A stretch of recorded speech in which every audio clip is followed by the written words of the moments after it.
بسم الله والحمد لله والصلاة والسلام على رسول الله وعلى آله وأصحابه أجمعين وبعد. قال الله تبارك وتعالى في القرآن الكريم بعد أعوذ بالله من الشيطان الرجيم بسم الله الرحمن الرحيم فإذا جاء أجلهم لا يستأخرون عنه ساعة ولا يستقدمون. وقال رسول الله صلى الله عليه وسلم تحفة المؤمن الموت أو كما قال عليه الصلاة والسلام. رب اشرح لي صدري ويسر لي أمري واحلل عقدة من لساني يفقهوا قولي. يا رب صل وسلم دائما أبدا على حبيبك على رسولك خير الخلق كلهم. Respected lovers of Allah, respected lovers of Sayyidina Rasulullah sallallahu alayhi wa sallam, Jamaatul Muslimin, Ahbab, there are certain reminders that we need to consistently be giving ourselves, because with the fast pace of life and the immense distractions, there are certain realities which are unavoidable, and sometimes our nafs drives us to avoid these realities, but in the avoidance of these realities there is no bliss. But in coming to terms and accepting these realities, that allows us to grow, that allows us to develop, and that increases our performance. And amongst these realities is that the most certain fact of life is that every single person's life will terminate at some point. Yet at the same time, the most uncertain fact of life is that there is absolutely nobody that can determine their time of death. Imam Shaakir rahimahullah seen Sayyidina Rasulullah sallallahu alayhi wa sallam in a dream. And there was a very interesting conversation that transpired. When he had this opportunity to see Rasulullah sallallahu alayhi wa sallam, may Allah bless us all with that opportunity. When he had this opportunity, he wanted to know how does he budget with his time. How does he pace himself in terms of his contribution to deen? So at the end of the conversation, he asked Rasulullah sallallahu alayhi wa sallam, O Nabi of Allah, how much more time do I have on earth? And Rasulullah sallallahu alayhi wa sallam replied by gesturing 5. And as Rasulullah sallallahu alayhi wa sallam gestured 5, Imam Shaakir rahimahullah awoke from his dream. Now the ambiguity and the suspense of that 5 is so difficult to deal with. What does the 5 mean? Is it 5 hours? Is it 5 days? Is it 5 months? 5 years? What is it? So Imam Shafi rahimahullah, it bothered him. He was concerned. He wanted to understand what's the meaning of 5. And then he went to the master interpreter of dreams, Ibn Sirin rahimahullah. And Ibn Sirin said to him, O Imam, this 5 is not an indication of time. This 5 is drawing your attention towards a verse in the Quran, which is referred to as the verse called Mafatihul Ghaib, the 5 matters of the unseen. Inna Allah indahu ilmus sa'a. Exclusive to Allah is the knowledge of when the day of Qiyamah will occur. Wa yunazzilul ghayth. And only Allah knows the details of when rain will fall, how much rain will fall, who will benefit from the rain, all of the details of that, whether somebody will be harmed by the rain, that is exclusive in the knowledge of Allah. وَيُنَزِّلُ الْغَيْثِ وَيَعْلَمُ مَا فِي الْأَرْحَامِ. And exclusive to the knowledge of Allah is what is within the wombs of women. We can determine the gender, but we can't determine the piety. We can determine the gender, but we can't determine the personality. وَيَعْلَمُ مَا فِي الْأَرْحَامِ وَمَا تَدْرِي نَفْسٌ مَاذَا تَكْسِبُ غَدًا. And it is exclusive to the knowledge of Allah what you will earn tomorrow. وَمَا تَدْرِي نَفْسٌ بِأَيِّ أَرْضٍ تَمُوتُ. And Rasulullah sallallahu alayhi wa sallam is drawing your attention to the last one, that nobody besides Allah has knowledge of which part on earth will you eventually pass away in. So nobody knows when you will pass away. Nobody knows where you will pass away. So Rasulullah sallallahu alayhi wa sallam is saying to the Imam, never mind you not knowing when you will pass away, I as the Habib or I as the Nabi, I am telling you that I don't even have knowledge of this matter. This is the knowledge exclusive to Allah Jalla Jalaluhu. So the inevitable, the most certain is that our life will terminate. Everybody's life will terminate. And avoiding that reality just makes you delusional. But what remains uncertain is we don't know when our life will terminate. That is exclusively in the knowledge of Allah Jalla Jalaluhu. There is a fascinating incident from the time of Sayyidina Sulaiman alayhi salam. Remember the dynamics around and the dynamics in the surrounding of Sulaiman alayhi salam were extraordinary. He had influence over the wind. He spoke to other forms of creation.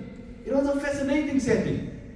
So in that setting, there was one particular individual sitting close to Sayyidina Sulaiman alayhi salam, and the angel of death enters the room.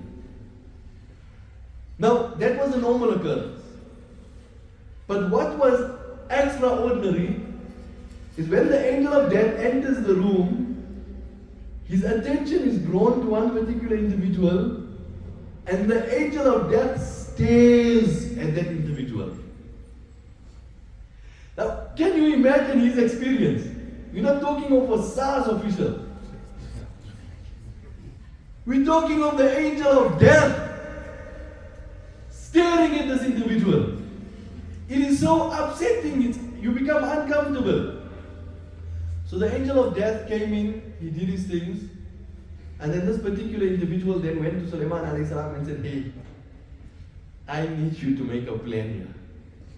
Why is he so staring at me like this? So Sulaiman alayhi salam offered him, okay, what I could do is I will order the wind to transport you to a far off deserted island. There you know you'll be far from what's happening here. So Sulaiman alayhi salam instructed the wind through the permission of Allah. This person was transported to a far off island. Thereafter Sulaiman alayhi salam asked the angel of death, what's wrong with you, man? The guy is sitting here, why are you staring at him, making him feel uncomfortable? The angel of death replied, because I received instructions that in a short while from now, I would have to take this person's room in a far off island. I was perplexed, what is he doing here? Allahu Akbar. Under the verse, أَيْنَمَا تَكُونُوا, no matter where you are, يُدْرِكْكُمُ الْمَوْتِ, death will find you. وَلَوْ كُنْتُمْ فِي بُرُوجٍ مُشَيَّدَةٍ, even if you are in a fortified building, death will find you. Under the tafsir of this verse, it speaks about a lady. And I just came across a case a few weeks ago where this person's family persisted on him going for Umrah. And he was reluctant because he hasn't been for Umrah. And he felt like he wasn't ready. But his family persisted that he needed to go for Umrah. And on his first Friday in Medina, the man from Pakistan, on his first Friday in Medina, passed away in Medina. So that process needed to transpire because it was written for him there. So under this verse, there's an incident which speaks, it's a lengthy incident and we won't go to the background of the incident. But basically, death was an eminent, lurking reality for this particular lady because of the circumstances. Is it not the same for us? But with her, the circumstances were slightly more compelling, where death was a lurking, eminent risk of fear above her head constantly. So this lady, being a resourceful lady, she built a fort, eliminating any possible threat to her life. So she built a fort which she can consider a death-proof fort. Brothers, when we do the security of our homes, we do security to save ourselves from harm. But I don't think any of us is delusional to say, I'm building a house that makes me invincible, that I don't ever die. Now hers was done with specific intent to say, I am evading the decree of Allah. All elements that may lead to my termination or my unaliving, I try to sound cool for the youth using their language. The unaliving of that person, she eradicated it. She eliminated it. Eventually, on one occasion, there was a spider walking on the wall. And she took her slipper and she struck this venomous spider. Not thinking much of it, she continued with her day. The venom spread from her slipper onto her shoe, resulting in her foot becoming gangrene, and the lady was eliminating any possible avenue that could lead to her termination. That lady had passed away as a result of killing a spider. So that's a fascinating example. My respected brothers and elders, this is a reality we can't avoid. Sayyidina Rasulullah sallallahu alayhi wa sallam went to a particular tribe in Medina to attend the janazah. Bara radiallahu anhu was with Rasulullah sallallahu alayhi wa sallam. And as they got to the graveside, the grave was not yet dug, so they weren't ready for the burial process. So Rasulullah sallallahu alayhi wa sallam sat at the graveside, and Rasulullah sallallahu alayhi wa sallam started to elaborate to the Sahaba, and it's a long hadith, but it's a very detailed hadith. Rasulullah sallallahu alayhi wa sallam elaborated what happens at the time of death. But basically, some of the highlights in this hadith will paraphrase. Rasulullah sallallahu alayhi wa sallam says, when a righteous person is passing away, a delegation of honorable angels with a pleasant presence, they come with the angel of death. The angel of death approaches the person. Those angels with a positive presence, they remain at a distance. They bring with them a silken cloth of immense fragrance. And then the angel of death starts the process of removal of the ruh. The angel of death reassures the person, saying, "Ukhruji, ayyatuha an-nafsu at-tayyibah, come out to me, O you very pure nafs." And the angel of death now encourages. And the ruh, our life, is in all the different parts of our body. The deepest point is at our feet, at our toes. And the angel of death now encourages the ruh to come out, where the ruh and the life leaves the feet. That's how the feet become cold. And then the ruh comes up to the knees. And then the ruh comes up to the waist. And the ruh is coming out as the angel of death is encouraging it to come out. And as that is happening, Rasulullah sallallahu alayhi wa sallam, he experienced sakaratul maut, the agony of death. The agony for every individual will be severe. Where those who rise on the day of Qiyamah will still be feeling the effects of the agony of death. But relatively speaking, Rasulullah sallallahu alayhi wa sallam speaks about this process of removal to be as smooth as water being poured out of a bottle. May Allah bless us with it. So eventually, as it is being removed, it now comes to the waist, it now comes to the neck, and then ruh is removed from the top part of the face, until eventually the ruh of a person is removed from the nostrils of the person. So the last point of life is the eyes. That's why you'll see a person passing away, his eyes may go upwards because he's following where the ruh is going. And now that's when the ruh is removed.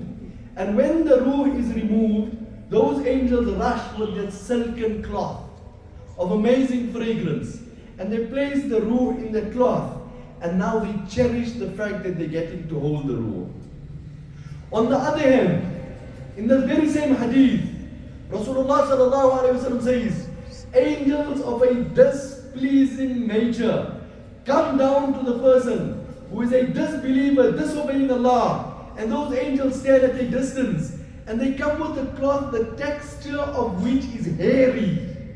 And the smell of that particular cloth. In order to describe it, Rasulullah sallallahu alayhi wa sallam raised his own garment easier with the turban. Rasulullah sallallahu alaihi wasallam raised his own garment and he covered his nose to highlight the unpleasant stench of that particular cloth.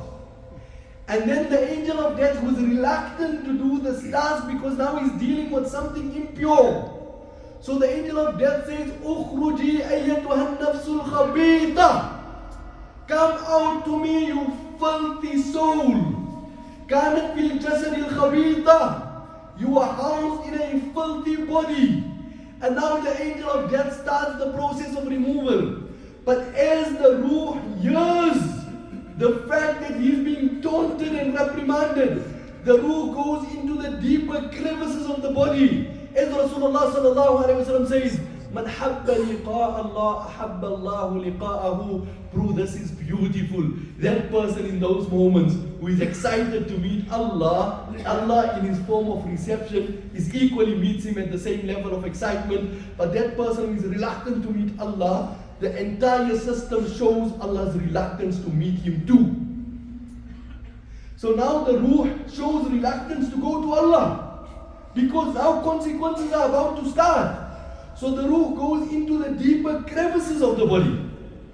And as the ruh goes deeper, the angel of death becomes more persistent in its process of removal, and now it becomes a fight between the angel of death and the ruh.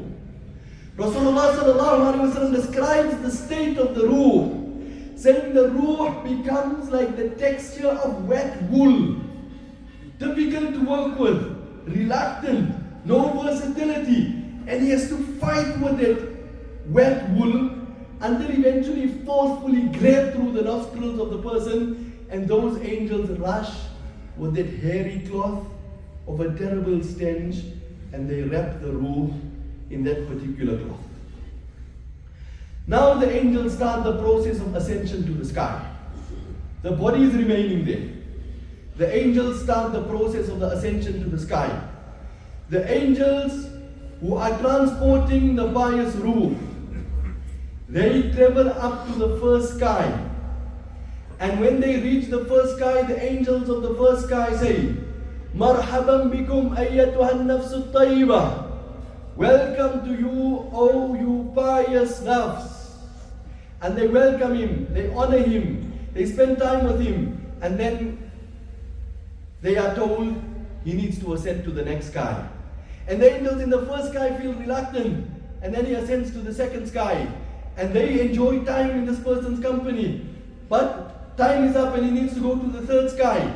And eventually this ruh goes all the way, transcending all the skies, until it comes close to the companionship of Allah Jalla Jalaluhu.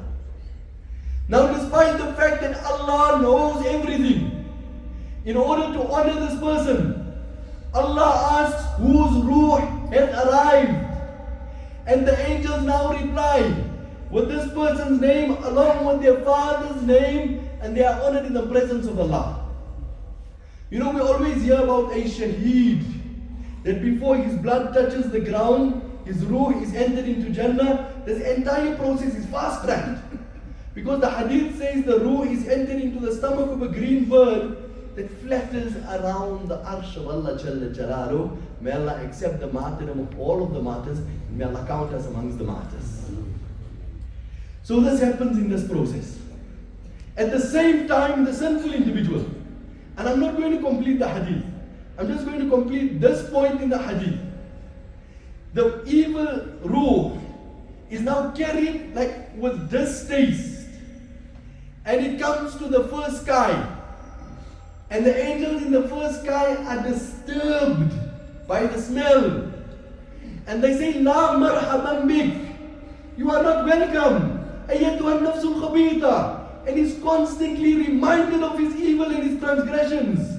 You are not welcome in the first sky. And Allah in reference to this says, "La tufattahu lahum abwabu as-sama." The doors of the sky will not open. وَلَا يَدْخُلُونَ الْجَنَّةِ. And Jannah and this ruh will not enter into Jannah. حَتَّى يَلِجَ الْجَمَلُ فِي السَّمِّ الْخِيَاطِ. The possibility is so unlikely that this person will be allowed to enter the sky and enter into Jannah the day a camel can fit through the hole in a needle. Meaning it's never going to happen. So the ruh remains there while the processes happen on earth, and they've got a satellite view of what's happening on earth. They are watching that we're sending out a WhatsApp message, so and so passed away. They are watching that somebody has phoned FMY. They are watching that the family are making preparations. They are watching who's making ghusl. They are watching who's making janaza. And they can witness all of that. And eventually when this entire process is completed, and the last person walks 40 steps away from the grave, these angels come gently and they reinstall the ruh into the body of the individual who was righteous. But that individual was wretched. The angels don't bother to come all the way back down to earth. From below that sky, they wait for the opportunity that the last person has walked 40 steps away from the grave, and they release the ruh. Let it fall. And it falls straight from there right back into the body so that the process of questioning can start. My respected brothers and elders, I urge you to read the entire hadith. And I urge you to take out some time to contemplate about the reality of death. Because death is inevitable. Brothers, don't be confused. Let's not be delusional. Let's not feel invincible. Our time will come. And we don't know when our time will come. May Allah make it that when it's time for us to go, we go in style. And we go in comfort. And we go in luxury. And we go in first class. And we received the best air hostesses. And all of the goodness of Allah. Brothers, there's a few announcements. The first announcement is, today there is a lillah collection at this masjid towards FMY, towards the masjid. So the lillah collection at the doors of the masjid is to contribute to the masjid. The expenses of masjids increase during the time of Ramadan, all masjids. So proportionately our contribution should increase. And the collections in Ramadan carry the organizations through the whole year. So please, after the salah, please contribute to the lillah collection. The debit orders on the car, that's FMY. The Fordsburg Muslim Youth Organization, serving for decades, doing ghusls, kafans, doing assistance with medical equipment, doing hampers, doing phenomenal work for decades. They have placed debit order forms on the cars in the parking lot. Please fill that out, make a monthly contribution. In the beginning you make a contribution, you're conscious of it.